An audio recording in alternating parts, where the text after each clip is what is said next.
오늘 제목은 좋은 믿음에서 착한 믿음으로 그냥 그렇게 한번 잡아봤습니다. 그냥 설교 제목을 좀 특이하게 잡느라고 근데 또 좋은 믿음이 뭔지 착한 믿음이 뭔지 우리가 한번 말씀을 통해서 이해하고 하면 좋겠다라는 생각이 있습니다. 기독교 신앙에 있어서 가장 중요한 개념 중에 하나가 뭘까요? 바로 믿음이라고 할 수 있을 겁니다. 우리가 배우고 우리가 믿고 있기로는 하나님의 은혜는 믿음으로 받습니다. 그리고 하나님께서 주시는 구원도 믿음으로 받습니다. 그래서 히브리서 기자는 이렇게 이야기를 합니다. 우리 히브리서 11장 6절 한번 같이 읽겠습니다. 믿음이 없이는 하나님을 기쁘시게 해드릴 수 없습니다. 하나님께 나아가는 사람은 하나님이 계시다는 것과 하나님은 자기를 찾는 사람들에게 상을 주시는 분이시라는 것을 믿어야 합니다. 히브리서 기자는 믿음이 없으면 하나님을 기쁘게 할 수도 없다. 분명히 그렇게 말씀합니다. 이처럼 믿음은 기독교 신앙에 있어서 출발이고 전제입니다. 신앙은 믿음이 있기 때문에 출발하고 믿음이 있기 때문에 현재를 살아가는 겁니다. 믿음이 없다면 신앙이 시작이 될 수도 없습니다. 믿음을 빼놓고 신앙을 이야기할 수도 없습니다. 이것은 누구도 부인할 수 없는 사실입니다. 근데 사실 저는 가끔 믿음 때문에 생기는 고민이 있습니다. 아주 실제적인 고민인데요. 오해하지 않고 들으셨으면 좋겠습니다. 저는 솔직히 믿음 때문에 가끔 마음이 불편할 때가 있어요. 솔직히 말하자면 소위 믿음이 좋다고 평가받는 신자들을 보면서 그들의 삶을 보면서 마음에 풀리지 않는 의문이 생기는 거예요. 아마 여러분도 주변에서 아니면 본인이 그런 고민을 한 번쯤은 해보셨을 겁니다. 뭐냐면 믿음은 좋은데 자기밖에 모르는 이기적인 신자가 있습니다. 또 한쪽은 믿음은 없는데 다른 사람들에게 베풀고 그들을 도우며 살아가는 불신자가 있습니다.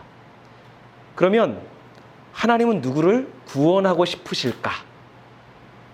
여러분, 교리적인 접근이 아니라 여러분 그의 삶을 놓고 봤을 때 여러분 같으면 누구를 구원하고 싶습니까? 한쪽에는 하나님을 믿는다고 하면서 적당히 거짓말도 하고 적당히 불법도 저지르며 사람들에게 피해를 주는 사람이 있습니다. 한쪽에는 하나님을 모르지만 정직하고 바르고 선한 삶을 살아가는 불신자가 있습니다. 그러면 하나님 보실 때 둘 중에 누가 더 구원받을 만한 자격이 있는 사람입니까? 하나 더 예를 들면 교회 생활은 정말로 열성적으로 하는데 세상과 이웃에 대해서는 무관심한 신자가 있습니다. 또 한쪽에는 교회에는 다니지 않지만 매일 삶 속에 이웃을 돕고 생명을 살리기 위해 헌신적인 불신자가 있습니다. 그러면 하나님 보실 때 누가 더 하나님 뜻에 맞게 살아가고 있는 걸까요? 여러분, 우리가 교리적으로 이야기를 하면 믿음이 없으면 구원을 받지 못합니다. 교리적으로 이야기를 하면 아무리 선하게 살아도 아무리 수많은 생명을 구하고 사람들에게 큰 유익을 끼쳐도 믿음이 없으면 절대로 구원받지 못합니다. 그게 우리가 지금까지 배웠고 알고 있는 교리입니다. 그런데 저는 솔직하게 그 믿음에 대한 교리가 마음에 너무 불편해요. 어떤 때냐면 기독교 신앙이 없는데도 어려운 사람들을 위해 자신의 인생을 걸고 희생하는 사람들, 정말 자신의 평생을 바쳐서 사람들을 살리기 위해서 살아가는 사람들을 보면, 그리고 현재 교회와 신자들의 평가와 그 모습을 비교해서 보면 솔직히 우리가 가진 믿음의 정체성이 뭔가, 우리가 가진 믿음이라고 하는 게 뭔가 회의가 들 때가 있습니다. 그런 분들을 보면 우리가 그들을 향해 믿음이 있느니 없느니, 구원이 있느니 없느니 말할 수 있을까? 너무 부끄러울 때가 있어요. 과연 믿음만 있으면 대충 살아도 정말 선하게 살려고 몸부림치는 불신자들보다 구원의 자격이 더 있는 걸까? 너무 고민이 돼요. 그러면 우리는 이렇게 이야기를 해요. 또한 교리적이죠. 인간이 아무리 양심적이고 선악하게 살려고 해도 인간에게는 죄의 뿌리가 있기 때문에 완벽하게 선한 삶을 살 수 없다. 그렇기 때문에 인간의 노력으로는 절대로 구원받지 못한다. 하나님의 의에 다다르지 못하기 때문에 믿음이 필요하다. 이건 분명히 그래요. 인간의 노력으로는 인간이 아무리 애를 써도 하나님의 의를, 하나님의 선을 충족시킬 수는 없습니다. 그래서 믿음이 분명히 필요한 건 사실입니다. 그런데 때로는 그 교리적인 말이 교회와 신자들이 정말로 선한 삶을 살려고 몸부림치지는 않으면서 하나님 뜻대로 살려고, 하나님 말씀대로 선하게 살려고 노력은 하지 않으면서 믿음이라고 하는 교리 뒤에 숨어서 선하게 사는 세상과 불신자들을 비난하는 핑계로 삼는 것 같아서 너무나 영 마음이 불편해요. 그게 제가 갖고 있는 풀리지 않는 의문이고 너무나 매일매일 고민하고 있는 불편한 마음입니다. 근데 제가 그렇게 봐서 그런 걸까요? 오늘 본문을 보면 예수께서도 우리가 잘 알고 있는 이 비유를 통해서 믿음에 대한 그런 불편한 시각을, 불편한 마음을 표현하신 것 같아요. 그런지 아닌지 한번 우리가 말씀을 한번 나눠보겠습니다. 여러분, 이 비유는 선한 사마리아인이라고 하는 비유로 너무나 잘 알고 있죠. 이거는요, 믿지 않는 사람들도 많이 알고 있는 비유예요. 그래서 심지어 여러 나라에는요, 착한 사마리아인 법, 우리나라에 뭐 이렇게 번역해서 그런 거지만 착한 사마리아인의 법이라고 하는 법이 있는 그런 나라들이 여러 나라가 있습니다. 근데 이게 뭐냐면 어떤 사람이 응급 상황이나 위기에 처했을 때 내가 특별하게 위험에 처해지지 않는다고 한다면 그 사람을 돕고 그 사람을 구해줘야 한다고 하는 인간의 도덕적인 의무를 담고 있는 법입니다. 우리가 알고 있는 것처럼 내가 피해볼까 봐 도망갔던 사람이 있었죠. 그리고 그를 구해줬던 사람이 있습니다. 근데 이게 구호 활동하다 보면 예기치 않게 어떤 일이 벌어집니까? 때로는 그 사람을 의도치 않게 본의 아니게 생명을 잃게 할 수도 있고 때로는 그 사람에게 의도치 않게 피해가 갈 수도 있어요. 나는 선한 의도로 했는데. 그때 이 착한 사마리아인 법은 뭐냐면 그런 의도와 마음을 충분히 고려를 해서 그 잘못된 일에 대해서 죄를 경감해 주거나 면제를 해주는 거예요. 왜 그렇게 하냐면 그렇게 해야 다른 사람이 어려움을 당했을 때, 위기에 처했을 때 주저하거나 외면하지 않고 적극적으로 도울 수 있도록 만든 취지의 법입니다. 그게 착한 사마리아인의 법이에요. 여러분, 이 비유는 한 율법교사가 예수님께 질문을 하면서 시작합니다. 율법교사가 찾아와서 예수님께 질문을 해요. 선생님, 내가 무엇을 해야, 뭘 해야 영생을 얻을 수 있습니까? 근데 성경에는 그렇게 질문하는 율법교사의 의도가 선하지 않았다라고 지적을 합니다. 왜요? 그는 예수님을 시험하려고 하는 목적으로 이렇게 질문했던 거예요. 하지만 예수님께서는 그의 의도가 어떤지 아랑곳하지 않고 오히려 그한테 이렇게 질문을 던집니다. 우리 10장 26절 말씀 같이 읽겠습니다. 예수께서 그에게 말씀하셨다. 율법에 무엇이라고 기록하였으며 너는 그것을 어떻게 읽고 있느냐. 여러분, 상대는 율법교사입니다. 율법을 연구하는 사람이고요. 율법을 가르치는 사람이고 율법의 전문가입니다. 그의 삶은 어떨까요? 하나님이 가르쳐 주신 율법의 기초에서 사는 사람입니다. 그는 율법이 하나님의 말씀인 것을 확실하게, 확고하게 믿고 있는 사람이에요. 율법에 대한 그의 믿음은 확고합니다.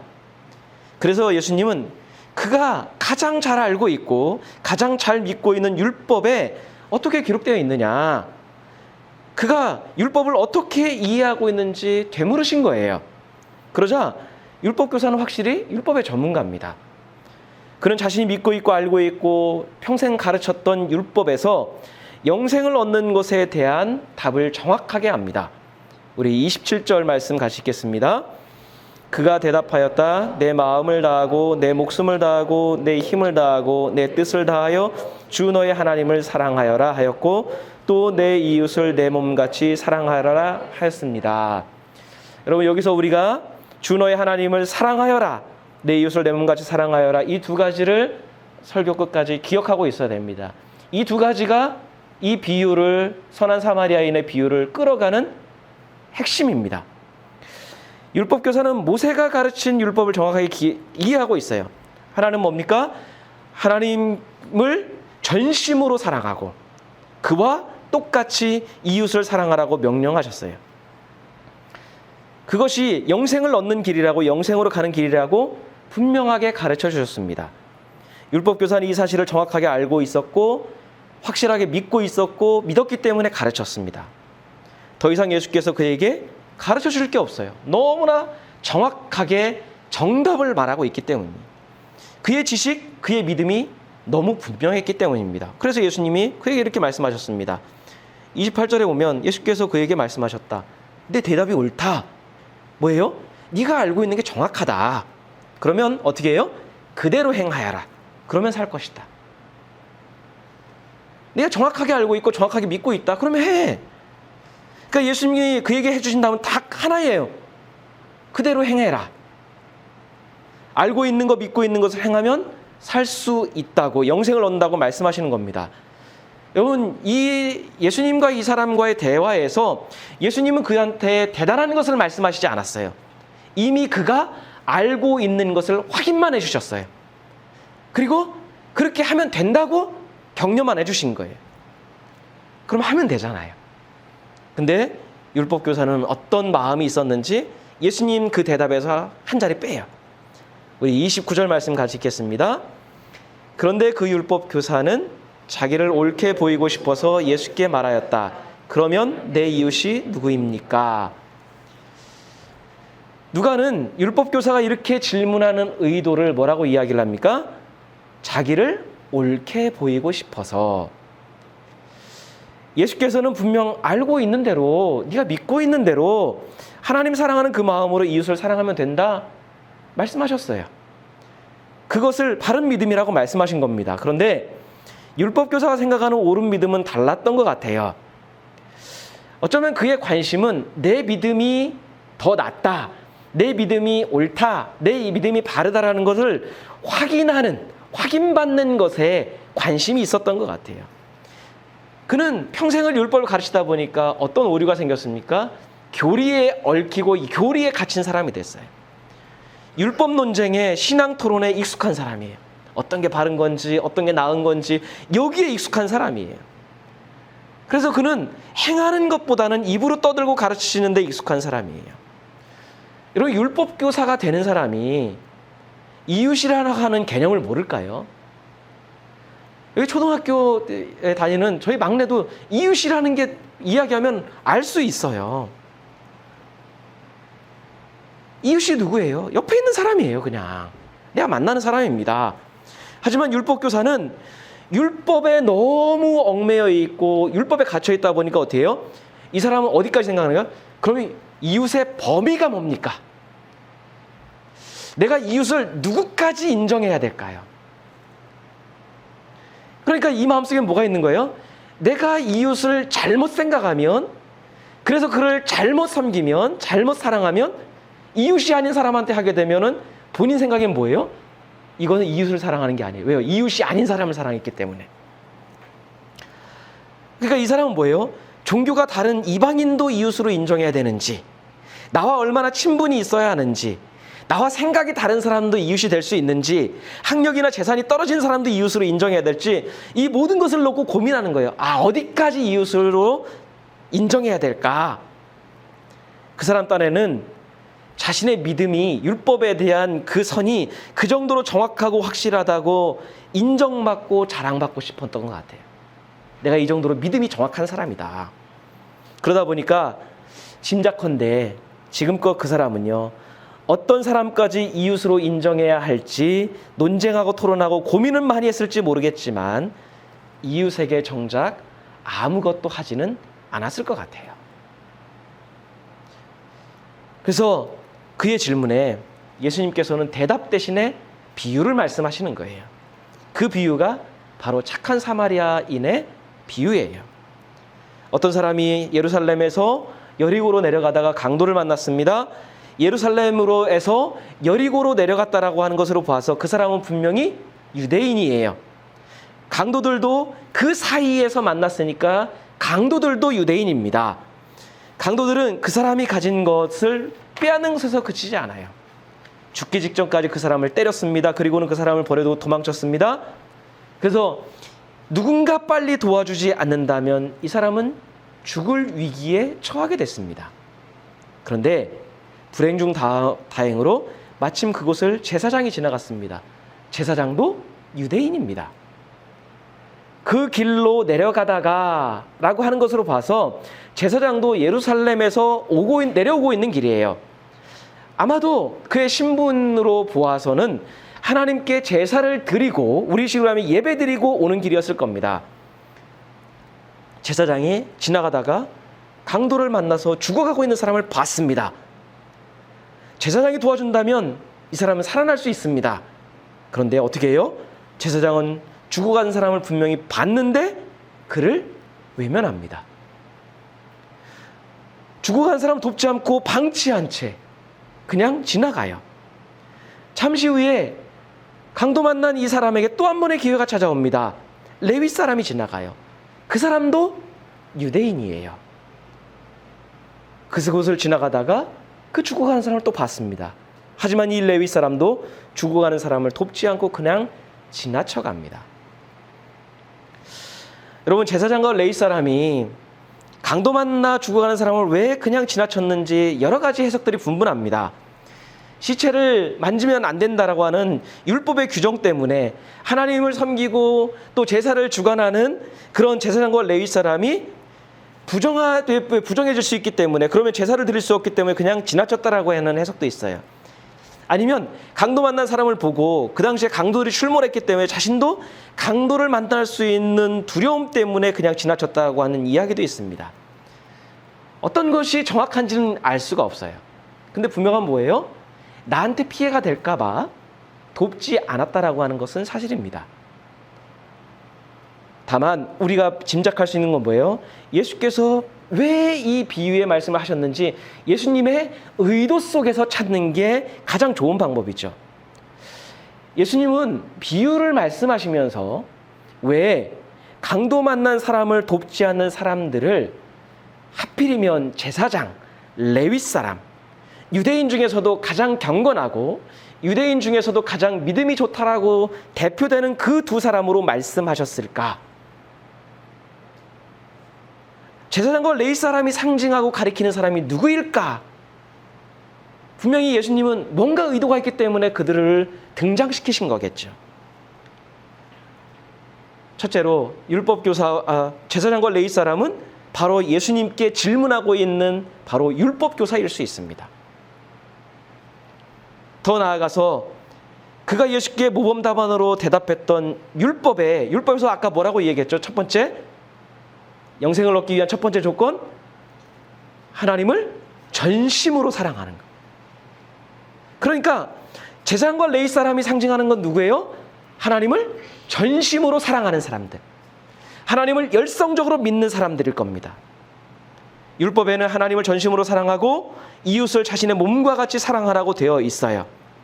그러니까 그 두 가지 하나지만 그 전자에 있는 하나님을 사랑하는데 전심을 다하는 사람들이 바로 제사장과 레위 사람이에요.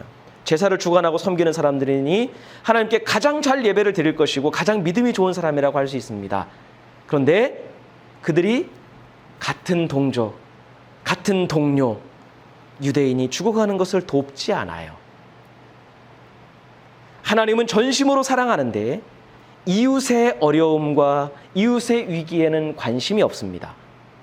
어쩌면 그들에게 있어서 이웃은 자신의 정결함을 더럽히지 않는 사람이어야 할 것이고, 자신을 곤란하게 해서는 안 되는 사람이어야 할 것이고, 자신의 믿음 생활에, 천국으로 가는 자신의 생활에 방해되지 않는 사람이라고 생각했을지도 몰라요.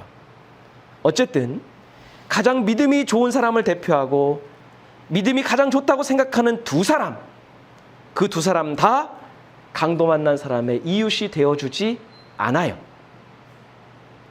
그런데 아주 극과 극으로 제사장과 레위 사람 다음에 중간이 없어요. 예수님도 중간이 없으신 것 같아요. 그 다음에 등장한 사람이 누구예요? 사마리아 사람이에요. 유대인도 아니라 사마리아 사람이 강도 만난 사람이 죽어가는 것을 지나간다. 예수님 그렇게 말씀해요.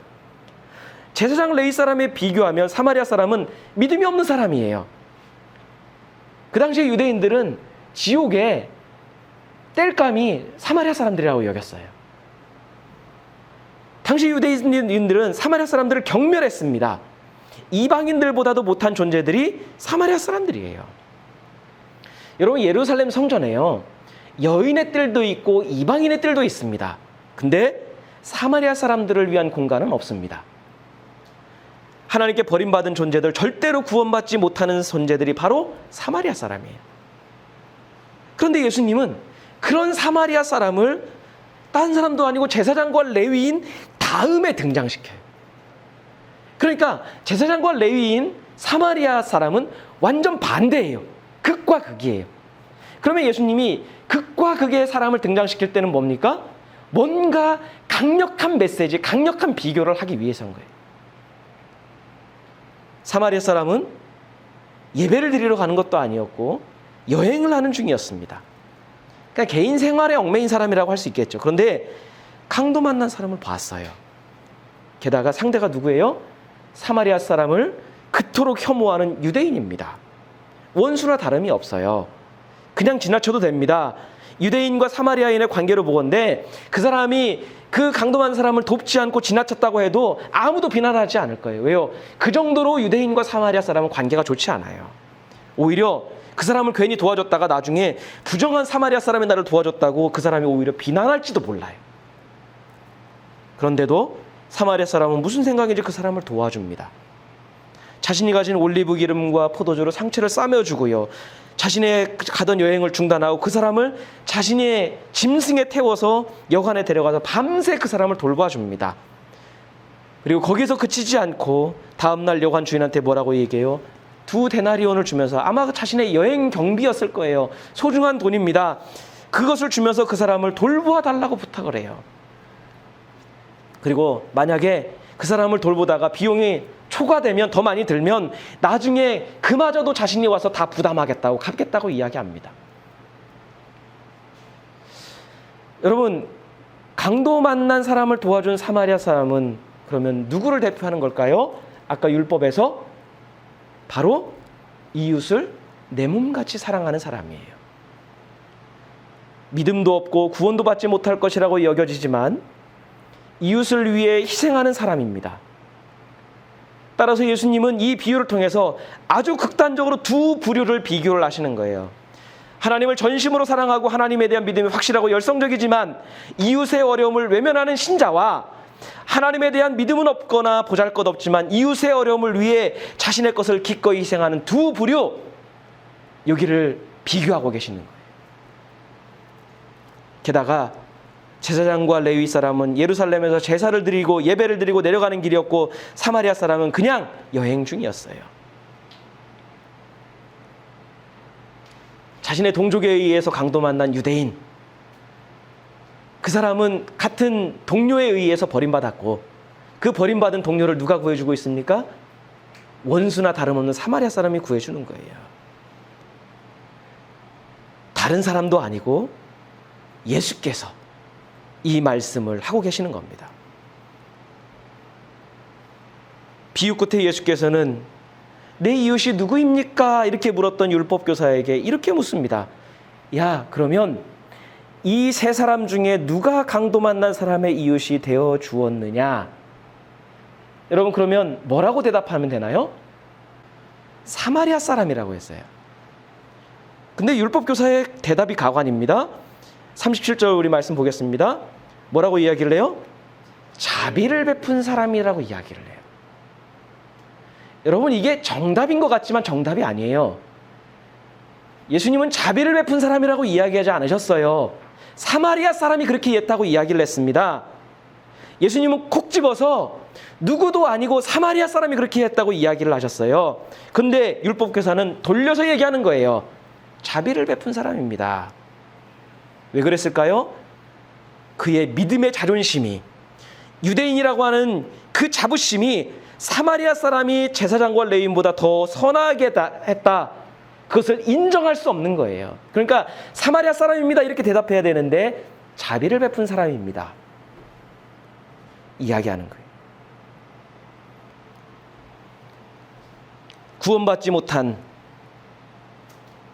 그렇게 생각했던 사마리아 사람이 자신들보다 더 하나님의 율법에 충실하고 있다는 사실을 받아들일 수가 없는 거예요. 그러자 예수께서는 더 이상 말씀하지 않으세요. 가서 그럼 너도 가서 이와 같이 해라. 간단히 말하면 뭘까요? 알면 해라. 그렇게 자존심만 내세우지 말고 알면 해라. 그 말씀인 거예요. 여러분, 예수께서는 그 착한 행위가 믿음보다 더 훌륭하다고 말씀하시는 건 아닐 거예요.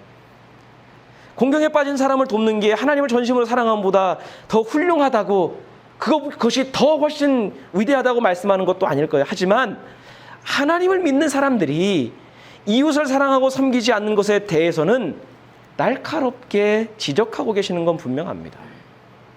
분명히 알고 있는데 하나님을 믿으면서도 그 믿음에 걸맞게 사람을 사랑하지 않는 것이 얼마나 큰 위선인지 따끔하게 질책하시는 것은 분명합니다. 믿음이라고 하는 교리 뒤에 숨어서 믿지 않는 사람들의 그 선한 삶, 착한 행위에 대해서 구원을 받느니 받지 못하느니, 믿음보다 나으니 못하느니 하는 게 하나님 보실 때 얼마나 가증스러운 것인지 꾸짖으시는 거예요. 유대인들이 사마리아 사람들에게 했던 것처럼 착하지도 않는 믿음을 앞세워서 그들의 구원을 논하는 것이 얼마나 허황된 것인지를 말씀하고 있는 거예요. 예수께서는, 그리고 누가는 이 비유에서 아주 인상적인 단어를 비교하고 있습니다. 우리 31절 32절 같이 한번 읽겠습니다. 마침 어떤 제사장이 그 길로 내려가다가 그 사람을 보고 피하여 지나갔다. 이와 같이 레위 사람도 그곳에 이르러 그 사람을 보고 피하여 지나갔다. 제사장도 피해서 지나가고 레위 사람도 피해서 지나갔다고 이야기해요. 그러니까 강도 만난 사람, 위기에 처한 자신의 동료를 보고 제사장과 레위인이 한 행동은 뭐예요? 피해서 지나갔어요. 그런데 사마리아 사람은 다릅니다. 우리 34절부터 34절 상반절까지 읽겠습니다. 그러나 어떤 사마리아 사람은 길을 가다가 그 사람이 있는 곳에 이르러 그를 보고 측은한 마음이 들어서 가까이 가서 그 상처에 올리브 기름과 포도주를 붓고 싸맨 다음에, 사마리아 사람은 강도 만난 사람을 보고 앞에 있는 두 사람을 피해서 지나갔지만 제일 먼저 행동이 아니라 어떤 마음이 들었습니까? 측은한 마음, 그를 불쌍히 여기는 마음이 들었어요. 그 마음이 그의 여행을 중단시켰고 그 마음이 그에게 가까이 가서 그를 돕게 만들었어요. 그러면 예수님이나 누가는 제사장과 레위인, 그 믿음이 좋은 사람들에게 없는 것, 위기에 처한 이웃을 지나가게 만든 근본 원인이 뭐라고 말씀하시는 거예요? 불쌍히 여기는 마음, 측은히 여기는 마음이 없거나 부족했던 거예요. 믿음은 좋은데 불쌍히 여기는 마음이 없어요. 믿음은 좋을지 모르겠지만 측은히 여기는 마음이 없는 거예요. 예수께서는 바로 그 점을 지적하시는 거예요. 여러분, 다시 처음의 질문으로 돌아갑니다.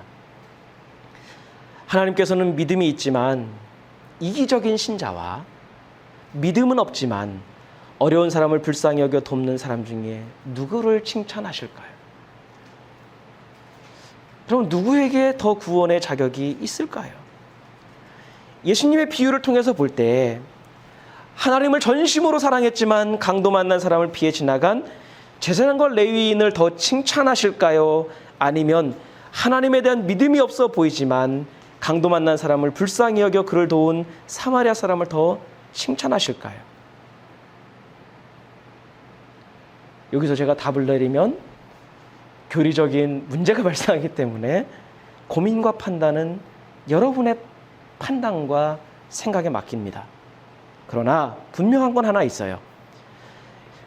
교리적으로만, 삶은 없는 채 교리적으로만 어떤 것이 옳다 그르다 말하고 논쟁하는 것은 예수님을 찾아온 율법 교사의 모습과 같은 거예요.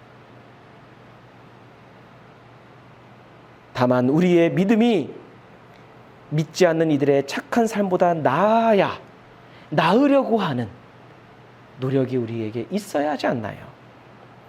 교리적으로 나은 게 아니라, 교리적인 믿음으로 나은 게 아니라 삶에서 나은 모습으로 드러나야 하는 것은 분명히 예수님께서 말씀하시는 것 같아요.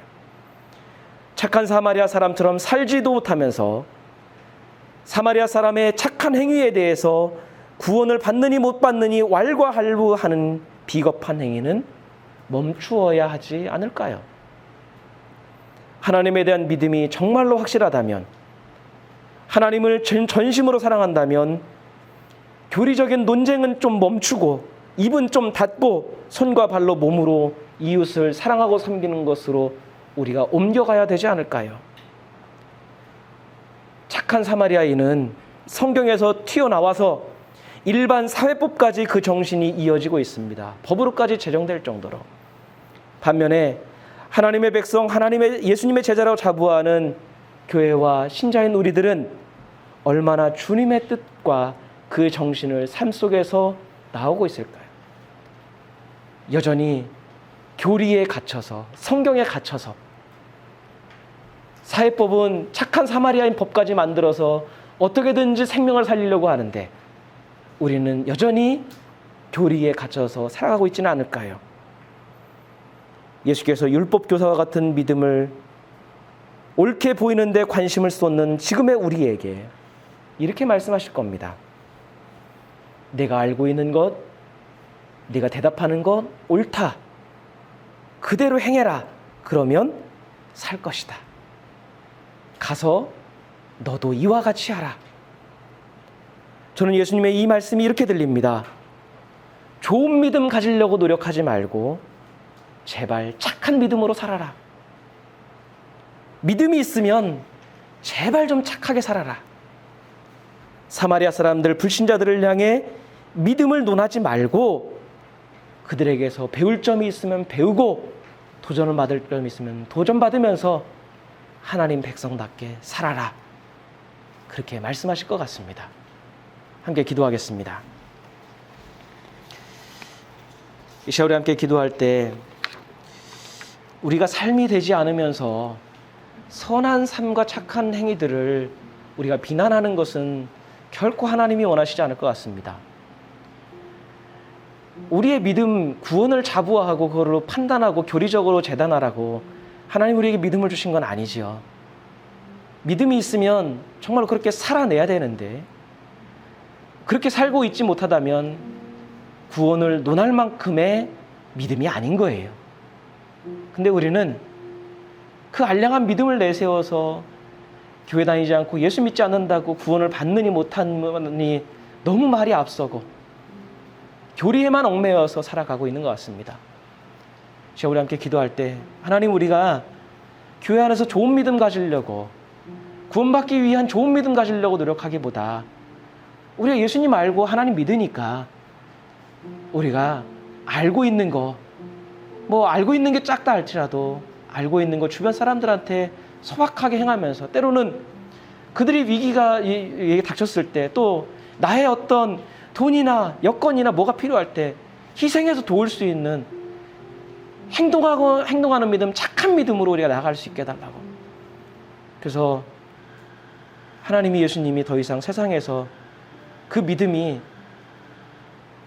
욕먹지 않는, 진짜 실제적으로 세상을 살리는 믿음이라는 것을 드러내는데 우리 삶이 쓰이게 해달라고 우리 함께 같이 기도하도록 하겠습니다.